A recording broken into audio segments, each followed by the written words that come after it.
Yes. Oh, we're live. Yeah. Wow. All right, we're good. We've actually been live for a minute. I think I definitely said, "Oh, that's not good." Okay. No, we just went live. Yeah, I know, but on YouTube it says we've been live for about a minute. Yeah, I don't know if that's true, but all right. Whatever. Okay. All right. All right. I guess we are live then. Okay, so we are live, folks. Thanks for being here as always.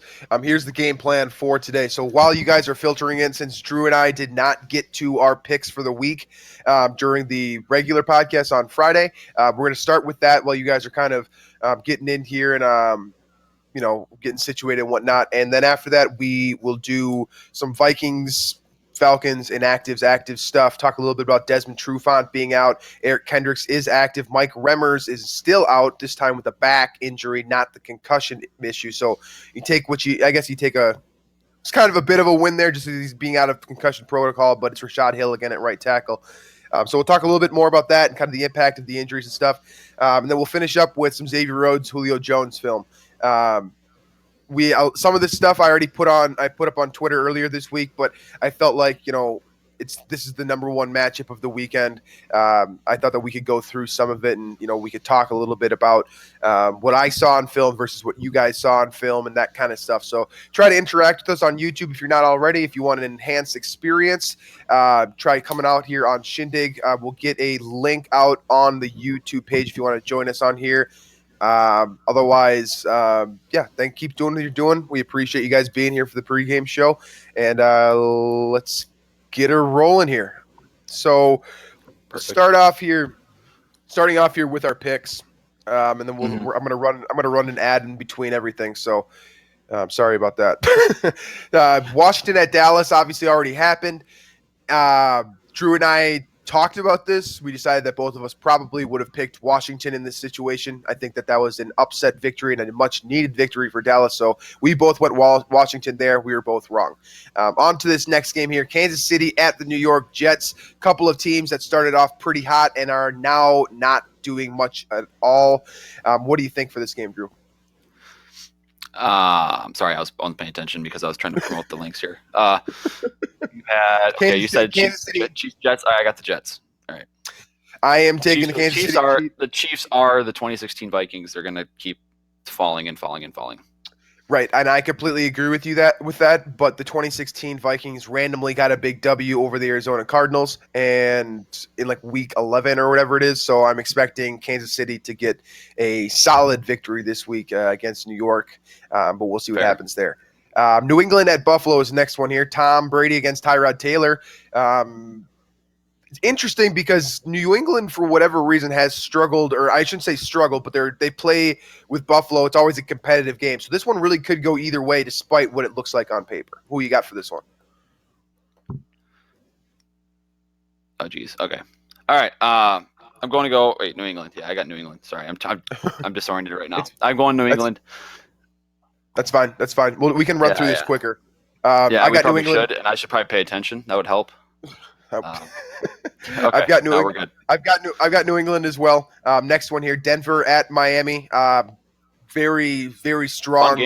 Fun game. We got elite quarterbacks in this game. Who you got in this matchup? Is Jay Cutler playing or is it Matt Moore? I mean, either way, I'm picking him over Brock, but I'm just curious. I'm going Miami. I'm going with Miami as well. San Francisco at Chicago, the battle of the bottom feeders. Could be kind of a fun game, though, because I do think that, with Jimmy Garoppolo getting his first start in San Francisco, that could be interesting. But playing against that Chicago defense, which we know is kind of on the rise, who you got in this game? I'm picking the Niners because John Fox is awful and Kyle Shanahan is better. So the Firefox sign that was at the last Bears game, that was hilarious. You know that's Aldo, right? Aldo started the Firefox movement. They started the Firefox movement. Yeah. That's awesome. It wasn't him at that game, but that was his thing. So, but that sign is his baby. Okay, that's cool. Yeah. I love that. Yeah. On to the next one here. Detroit at Baltimore. Matthew Stafford against Joe Flacco. A battle of the most overpaid quarterbacks in the NFL, possibly. True. I'll take Who you got in Baltimore this just one? because they're at home here. I got the Ravens, but I feel like Detroit's the better team here, and Baltimore. I don't understand how are they 6-5 right now? I'm pretty sure they're 6-5. Yeah, they're I still don't understand relevant. how. I'm Yeah, basically it's taking them because they're at home. I'm going to take Detroit basically for the reason that you just gave, but I'm going to flip that as a reason for picking Detroit. I think they're still a competitive team. They definitely need this win. This is probably the hardest game remaining on their schedule, or arguably the hardest game remaining on their schedule. You know that Detroit wants this one, so I've got Detroit. On to, I guess, the most important match for the weekend here.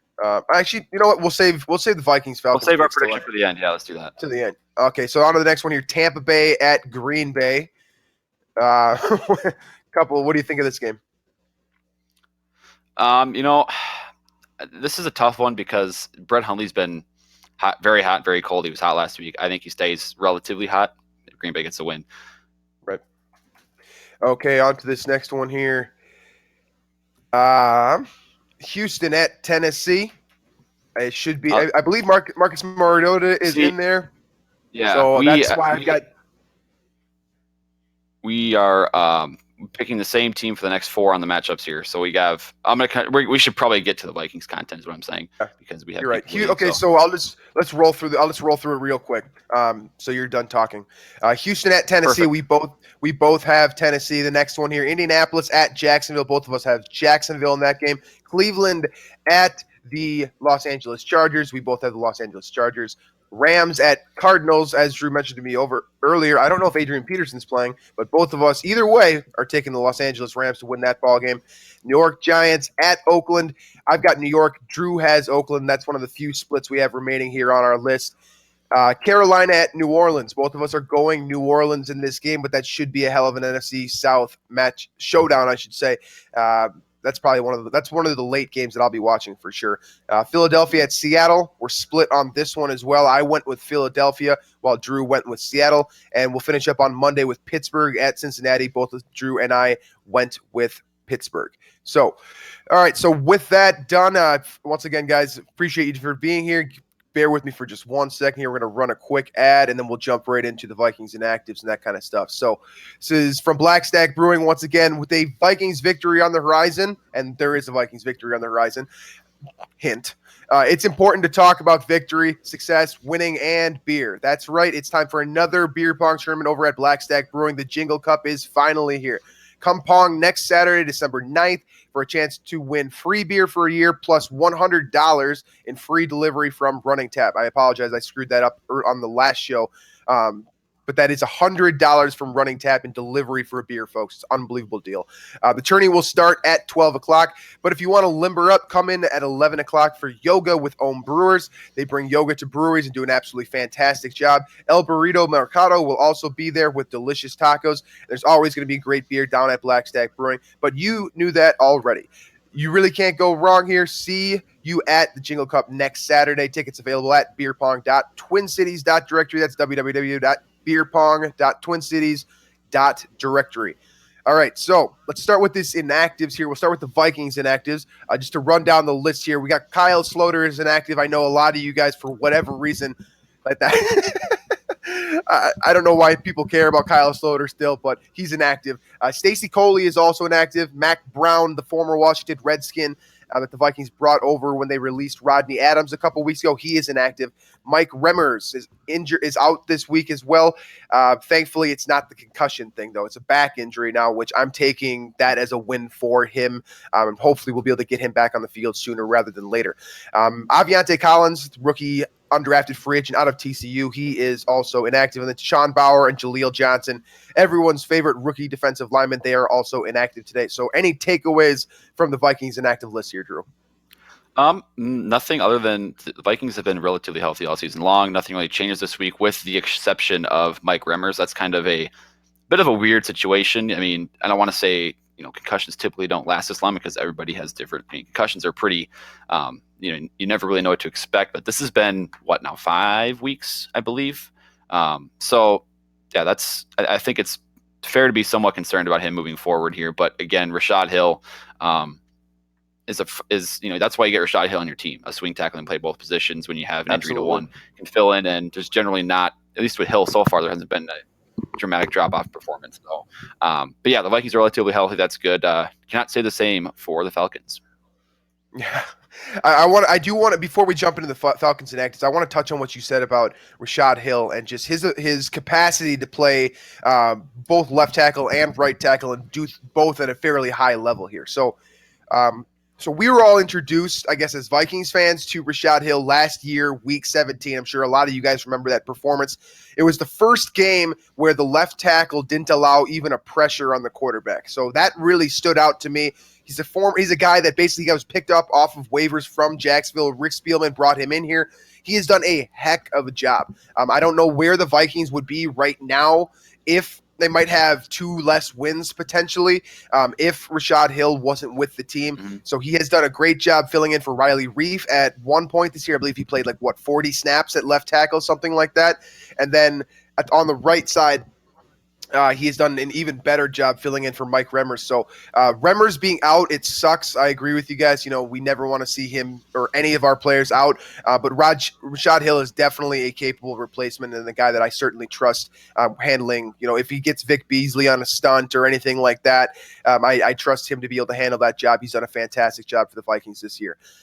So on to the Atlanta Falcons inactives here. Let's see here. There's a lot of very big inactives. The biggest ones for me are Desmond Trufant, who we talked about earlier this week, the number 1 cornerback, a shutdown cornerback for sure.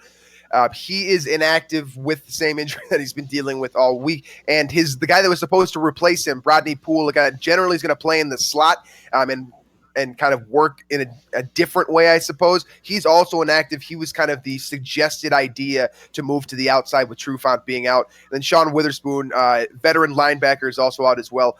I think he brings more value to this team kind of as a on-field coach, if anything, at this point in his career, but still a big loss. And then I just wanted to mention Austin Pastor because that's a guy that I remember this offseason.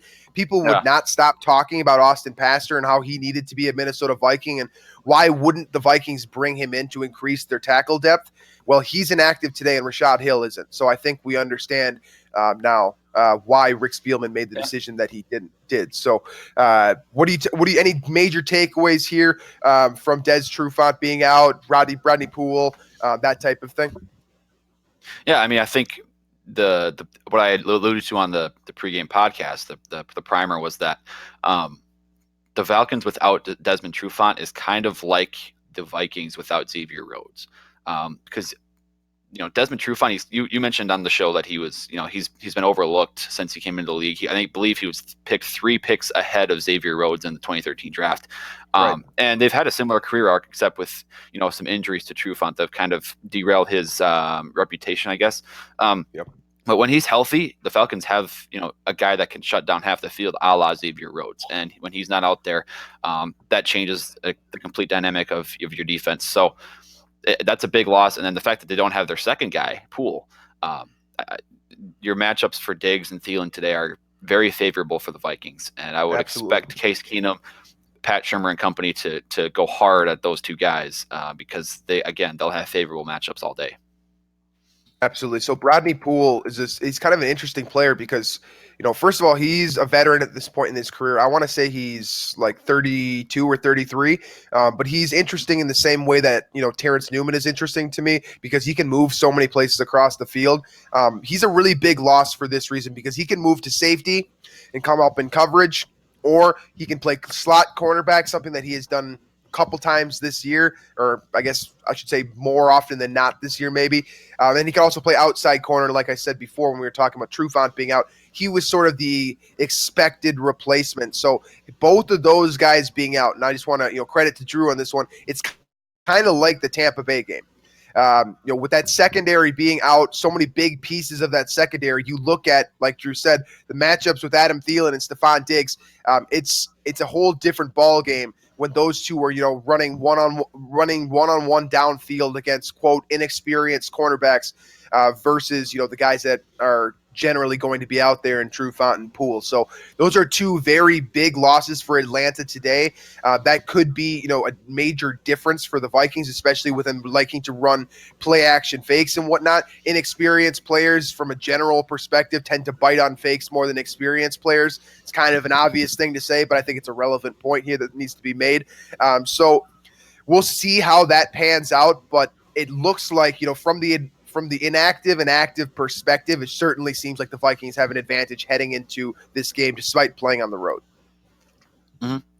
Absolutely, yeah. I mean, and it seems like that's been the case all season long, which is a bit of a change of pace after 2016. So it's good that the Vikings are kind of, it's almost like that kind of karma, I guess, is sort of evening out. But yeah, this is what we wanted to get into here: the big Julio Jones versus Xavier Rhodes matchup. That I don't want to say it could define this game, but it's certainly going to be a big part of it if one side wins in a very dominant way. And for one thing too, it's just going to be very entertaining to watch. Here's the thing, what you just said right there about how I don't know if it's going to define this game. It might not define the outcome, but I think the way we are going to remember this game, particularly if Rhodes does well, is the Rhodes Julio matchup. Because think of it like this: last year, when Odell Beckham went toe to toe with Xavier Rhodes, I mean, what else do you remember about that football game other than the tantrum that Beckham threw on the sidelines? True. So I think this matchup has the potential to get the intensity up, get the tempers flaring as well. Like I said on the podcast, Julio Jones, generally speaking, very even keeled dude. Doesn't really he's not going to be susceptible to like the taunting and the pushing and the messing and the extracurricular stuff that Rhodes has, in my opinion, done a pretty good job with coming out of Florida State, as all those cornerbacks seem to do. So all of these these file names on here for the Rhodes plays, they're a little bit arbitrary, so I want to run through them quick so I know what I'm talking about. Okay, so this is the play that I actually specifically talked about on that last show. This is, you can watch Rhodes gets spun all the way around here. He's at the bottom of your screen. Here's Julio running that route, and here's the spin all the way around, full spin cycle. Now watch the makeup speed on this play. So he's going to run all the way downfield with Julio Jones. Let's keep in mind this is a guy who was a borderline 4.3 athlete, and Rhodes, we found out last year, he's honestly sneaky fast to me. Like, I know that's a cliche, but he's been sneaky fast to me. We found out last year specifically when he ran that 22-mile-per-hour touchdown home during the Arizona Cardinals game. I believe that was the fastest scoring play of the whole season, actually. The fastest player on the scoring play, yeah. Right. So Rhodes certainly has the makeup ability. I mean, you could see him right there, how quickly he's able to recover from, let's just call it, not great practice from a cornerback perspective. Again, notice that he is in off coverage here. A lot of these videos that you're going to see are going to be Rhodes in off coverage. I think you're going to see him running a lot more press this time around. Off coverage, in my opinion, tends to be a safer coverage just because it doesn't allow significant separation. It kind of keeps you safe over the top to a degree. But Rhodes has gotten so good with his hands at the line of scrimmage that he's simply a different player now. And I expect press coverage virtually across the board, with these other receivers as well. Yeah, I mean, I think it's pretty clearly where Xavier Rhodes thrives. And I think he is slightly vulnerable in that off coverage. I think that's where he tends to get beat. I think we talked about Marvin Jones doing that a couple times to him on Thanksgiving and off coverage, and actually in press coverage he was pretty solid against Marvin Jones, only allowing a couple of catches. And then I think I mentioned this play also on the last show that the Golden Tate catch that won the game last year at US Bank Stadium, that was also off coverage against Rhodes. And I think that's where he needs to be at the line of scrimmage, jamming guys, getting them off the route. He does that very well. And again, he mirrors really well. I talked about the analogy of playing, man-to-man defense in basketball, where he doesn't fall for the head fakes or the stutter steps, any of that. He keeps his eyes glued to the gut of the receiver, and that allows him to, not fall for those fakes and keep the, stay disciplined, I guess, as a defensive back. And so with Julio Jones, that's obviously key. And I really think that the Vikings will it's almost like a 1-box in basketball, only they'll keep Rhodes versus Julio quite often if they're on the outside, and then they'll have their either cover 1 or cover 3 zone that they typically do, just kind of with Rhodes out of it against Julio, sort of. Absolutely. So on this second play, I've already ran through it a couple of different times, so I think you guys know what we're dealing with here. What's interesting about this play and why I want to specifically look at this one, this one's coming from 2015. So I think this is a good play design, and that's what gets the Vikings screwed up here. But I'm not 100%. This could very easily be miscommunication. So, this would be a play where I'd like to talk to Jerry Gray and see what it was actually going on here for sure. But from what I can see from my vantage point, it seems like basically this is going to be a play where, to break it down in, I guess, non-football terms, it's going to be a play where the outside receiver is going to cross over the middle and basically set up a pick, to use one of Drew's football analogies, and that's going to create some separation for Julio right here. You see that cluster, in the middle of the field right there, and basically that's supposed to free up someone. But the Vikings actually did a heck of a job recovering here. Once again, for the second, for the second play that we're looking at here, the second target from Julio, with target to Julio with Rhodes in coverage. It's a very good recovery by Xavier Rhodes. So, I've always said that Xavier Rhodes kind of gets up for big time matchups with players. I think that, we've seen in the past, in 2014 and 2015, I thought Xavier Rhodes became he kind of turned his season around against Julio Jones. He seemed like he just got better during that game. So he's actually had a heck of a lot of success with Julio Jones here. And this right here is an example of a hustle play, in my opinion, where he fought through coverage. He was having some issues there. And obviously the play design, like I said, it's creating some issues for both these players, but Xavier Rhodes comes in, and what's important to note here is how he handles the ball at the catch point here. So right here, he sticks that arm in there, gets the arm through his arm, basically makes it impossible for him to put his two hands together, right? That's generally the best practice for a cornerback, and he's going to force that ball loose, no completion. Just another example of where Xavier Rhodes has excelled against Julio Jones. Drew, are you in here right now?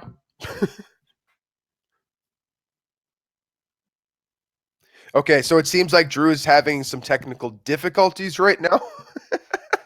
When he gets back on here, we'll keep rolling with that. But until then, we'll just keep powering through. We'll go into let's go into this one here. So now we're going to take a quick look at a couple of plays where Julio Jones got the better of Xavier Rhodes. So this time he's going to be at the top of your screen here. You can watch this again. Once again, it's going to be off coverage. And in my opinion, that's one of the reasons why Julio was able to get some yards on Rhodes. I actually think that Rhodes did a pretty damn good job, on this play even as well. You can see at the top here, off coverage is basically going to create the separation, and then Rhodes is going to have to recover on the comeback route. He's going to make the catch here, but look at Rhodes' form. That's really what's important here in terms of projecting future success. This is definitely great coverage. It's a great hustle play. Once again, it's a great recovery. He was clearly reading the field very well on this play, and he comes up and again at the catch point, he sticks his arm in there, and he's not going to break this one up. Julio's going to get the better of him here. It's kind of one of those situations where I've said in the past that, Julio's just going to win some of these matchups. Like it's just going to happen. But right here is an example of Rhodes doing a nice job in coverage, but simply not getting the result that we all hope for. So, Drew, are you back here now? I think so. I'm not really sure what happened because I was in it. I was listening to you, I was hearing you, and I was talking, and then you just completely ignored me. So I'm assuming there is either you really don't like me or I don't know. But I guess the latter on that one. Sure. The point on this play I wanted to make is that Julio's going to get his. That's kind of how great players are. They get theirs. And even if again, I've always kind of believed that perfect a perfect throw and catch is unbeatable. I really don't think a perfect throw and catch will always beat perfect coverage. I think because the receivers inherently have the advantage because they're always just defending in general. You always are waiting for them to make the move, and if they time it right, if they make the perfect play, it's impossible. And I think Matt Ryan and Julio have done that many times in their careers together. So I just think that the defense, basically Julio and Matt Ryan are going to get theirs today to some point. I think just limiting them and making it as difficult as possible for them to get theirs and to kind of break open the game with a big play is kind of what the Vikings and Xavier Rhodes need to accomplish. And if they can do that, contain things and make this running game, beat them, or other weapons on the Falcons offense beat them, and then obviously to help, it would help if the Vikings offense could keep the defense off the field, some long drives, long possessions, and give the defense a rest as well. Absolutely. So Devonta Freeman is in the game. He's not listed with the inactives for the Atlanta Falcons, so they will have both Devonta Freeman and Tevin Coleman. So absolutely, you're going to have to. There's a lot of weapons here, and it starts with Julio for sure, but you got a couple of big time running backs as well. So it's very important for Rhodes to play, to his ability this week, given what they're able to do. And, the chemistry, like Drew said, between Matt Ryan and Julio Jones is as good as anyone. They've basically played their entire careers together, at least the majority of their careers together. And they've had a heck of a lot of success doing it. So this is another play. Notice again at the top of your screen here. Once again, this is going to be off coverage. So this is, when I said on the podcast yesterday that I think that Julio Jones and Xavier Rhodes are in completely different places than they were 2 years ago. So to some degree, these old film clips are just kind of for fun to see what it used to look like. But once again here, Xavier Rhodes in off coverage. He's at the top of your screen here. And this is just another one of those plays where I don't expect Xavier Rhodes to be in off coverage nearly as much. He was basically exclusively in off coverage before. I expect that to change. So this right here is an example of, I said this in the last show, how if you're playing in off coverage, the receiver absolutely has the advantage on an in-breaking route. So check out what happens on this play and how easy that reception is for Julio Jones, and kind of look at Chad Greenway's. Chad Greenway's going to try to get over there in coverage. We saw Anthony Barr run a similar play last week getting over to stop Golden Tate. So it's putting a lot on your linebackers when you're running off coverage on the outside like this, because the in-breaking route is going to beat the cornerback basically inherently. That's just kind of how it works. That's what you sacrifice when you're in off coverage, and you hope the linebacker can get over in time to cover that ball or to cover the crosser or the shallow cut, like the shallow slant, whatever it is. But in this case here, this is kind of a credit to Anthony Barr and Eric Kendricks, because you could see the difference right here with Chad Greenway, how slow he is getting over to the ball. No offense, Chad, I love your work, but this just wasn't the same way last year. So you look at this play again, Rhodes is actually going to slip. And part of that, and part of the reason why I think he slipped is he tried to move his feet too quickly here. Obviously, that's completely subjective. I don't know that, but it's one of those things where Julio Jones is going to put pressure on you simply because he's Julio Jones. So you try to make every single play, 110%. And I think this is why you see Xavier Rhodes slip here. And obviously, that's a very easy reception for Julio Jones. Right. You explained all of that kind of exactly how I wanted to. That's just the way the cornerback position is. When you have off coverage, you assume that your guy is going to make the tackle and keep plays contained. If you do allow that play, right, like a slant route for 5 yards, you're saying that that's acceptable if you play off coverage. And I think for what it's worth, both Eric Kendricks and Anthony Barr have been, and the corners too, Trey Waynes as well as Xavier Rhodes, have been exceptional in keeping plays in front of them. And, if they do allow that short pass, not letting it become, an 11-yard gain that should have been a 2-yard gain, something like that. I think the Vikings have been very good at that. And that's part of the reason why their third down defensive, percentage, I believe, is number one in the league, which, by the way, I believe the Falcons offense is number one on third down and the Vikings defense is number one on third down. So that's another matchup to watch today as well. Just situational football. I would assume that the winner in that matchup will have a pretty solid edge in this game. Absolutely. Situational football is definitely what it's going to come down to when you've got a matchup of two rosters that, relatively speaking, have similar talent, right? Atlanta is certainly a very talented team across the board. It sucks having Des Trufant and Bradley Poole out, but they still got Keanu Neal out there in their secondary to patrol. These are two teams that aren't necessarily evenly matched on paper because they try to do different things and they have different strengths, but across the board, the level of talent, the number of blue chip quality players, franchise caliber players, the Julio Joneses of the world, Matt Ryans of the world, if you want to switch over to the Vikings, probably Adam Thielen is a franchise caliber player at this point. The Vikings, for the most part, have most of their blue chip guys on